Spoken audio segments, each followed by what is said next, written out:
ಕಾಂಗ್ರೆಸ್ ಅಭ್ಯರ್ಥಿ ಸೌಮ್ಯ ರೆಡ್ಡಿ ಕ್ಷೇತ್ರ ಸಂಚಾರ ಮಾಡ್ತಾ ಇದ್ದಾರೆ. ಯುಗಾದಿ ಹಬ್ಬದ ಶುಭ ಕೋರಿದ್ದಾರೆ ಸೌಮ್ಯ ರೆಡ್ಡಿ ಅವರು. ಸೌಮ್ಯ ರೆಡ್ಡಿ ಬೆಂಗಳೂರು ದಕ್ಷಿಣ ಕ್ಷೇತ್ರದ ಕಾಂಗ್ರೆಸ್ ಅಭ್ಯರ್ಥಿ. ಜರಗನಹಳ್ಳಿಯ ರಾಮನ ದೇವಸ್ಥಾನದಲ್ಲಿ ಇವತ್ತು ವಿಶೇಷವಾದಂಥ ಪೂಜೆ ಸಲ್ಲಿಕೆ ಮಾಡಿದ್ರು. ಜರಗನಹಳ್ಳಿಯ ಪ್ರಮುಖ ನಾಯಕರ ಮನೆಗೆ ಭೇಟಿ ಕೊಟ್ಟು ಚರ್ಚೆ ಮಾಡಿದ್ರು. ಪಕ್ಷ ಸಂಘಟನೆ ಕುರಿತು ನಾಯಕರ ಜೊತೆಗೆ ಚರ್ಚಿಸಿದ್ದಾರೆ ಸೌಮ್ಯ ರೆಡ್ಡಿ ಅವರು.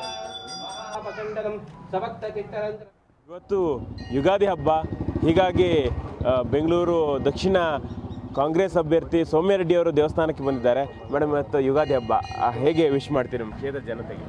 ಎಲ್ಲ ನಮ್ಮ ಕನ್ನಡಿಗರಿಗೆ ಯುಗಾದಿ ಹಬ್ಬದ ಹಾರ್ದಿಕ ಶುಭಾಶಯಗಳ ಬಯಸ್ತೀನಿ.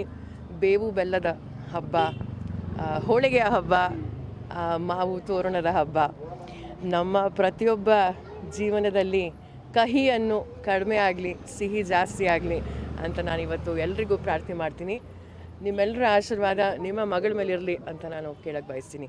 ಇವತ್ತು ನಾವಿಲ್ಲಿ ನಮ್ಮ ಬೊಮ್ಮನಹಳ್ಳಿ ವಿಧಾನಸಭಾ ಕ್ಷೇತ್ರದಲ್ಲಿದ್ದೀವಿ.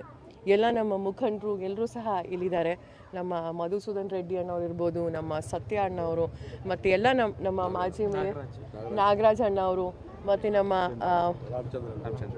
ನಮ್ಮ ರಾಮಚಂದ್ರ ಅಣ್ಣವರು, ಮತ್ತು ವಿಶೇಷವಾಗಿ ಜರಗನಹಳ್ಳಿ ಗ್ರಾಮದಲ್ಲಿ, ಜರಗನಹಳ್ಳಿ ವಾರ್ಡಲ್ಲಿ ವಿಶೇಷವಾಗಿ ಇವತ್ತು ನಮ್ಮ ಸೋದರ ಅಂತ ಮುರಳಿ ಅವರು JDS ಇಂದ ಇವತ್ತು ಕಾಂಗ್ರೆಸ್ಗೆ ಸೇರ್ಪಡೆಯಾಗಿದ್ದಾರೆ. ನೋಡಿ, ನಮ್ಮ ಕಾಂಗ್ರೆಸ್ ಪಕ್ಷ 11 ತಿಂಗಳಿಂದ ನಾವು ಮಾತು ಕೊಟ್ಟಿದ್ವು, ನಾವು ಅದನ್ನು ಉಳಿಸ್ಕೊಂಡಿದ್ದೀವಿ. ಎಲ್ಲಿ ಹೋದರೂ ಸಹ ಮನೆ ಮಾತಾಗಿದೆ. ನಮ್ಮ ಇಲ್ಲಿ ಬೆಂಗಳೂರು ದಕ್ಷಿಣನೇ ಅಲ್ಲ, ಇಡೀ ಕರ್ನಾಟಕದಲ್ಲಿ ಕಾಂಗ್ರೆಸ್ ಕೈ ಹಿಡಿತೀವಿ ಅಂತ ಎಲ್ಲರೂ ಜನ ಅದೇ ಹೇಳ್ತಿದ್ದಾರೆ.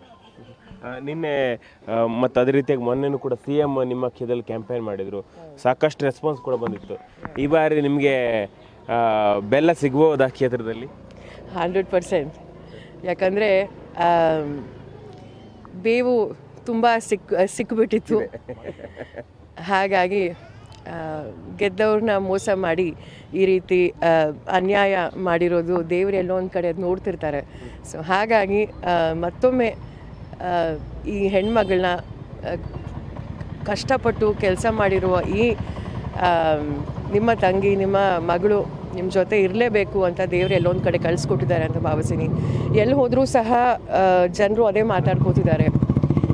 ನೀವು ಕೋವಿಡ್ ಅಂತ ಕಷ್ಟ ಕಾಲದಲ್ಲಿ ಜನರು ಕೈ ಹಿಡಿದಿದ್ರಿ.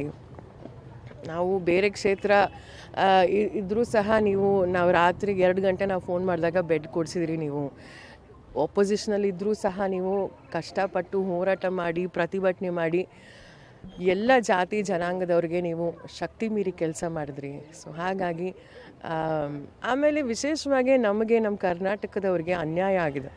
ಏನೇ ನಮಗೆ ಸಿಗಬೇಕಾಗಿರುವಂಥ ಅನುದಾನ ನಮಗೆ ಕರೆಕ್ಟಾಗಿ ಸಿಕ್ಕಿಲ್ಲ. ನಮ್ಮ ಕನ್ನಡಿಗರ ಪರ ಮಾತಾಡಿಲ್ಲ 27 ಜನ ಸಂಸದರು. ಹಾಗಾಗಿ ನಾವು ನಿಮಗೆ ಆಶೀರ್ವಾದ ಮಾಡ್ತೀವಿ ಅಂತ ಎಲ್ಲರೂ ಹೇಳ್ತಿದ್ದಾರೆ. ಇದಿಷ್ಟು ಸೌಮ್ಯ ರೆಡ್ಡಿ ಅವರ ಮಾತುಗಳು. ಕ್ಯಾಮ್ರಾಮನ್ ರಮೇಶ್ ಜೊತೆ ರೂಪೇಶ್ ಬೈಜೂರು, ಪವರ್ TV, ಬೆಂಗಳೂರು.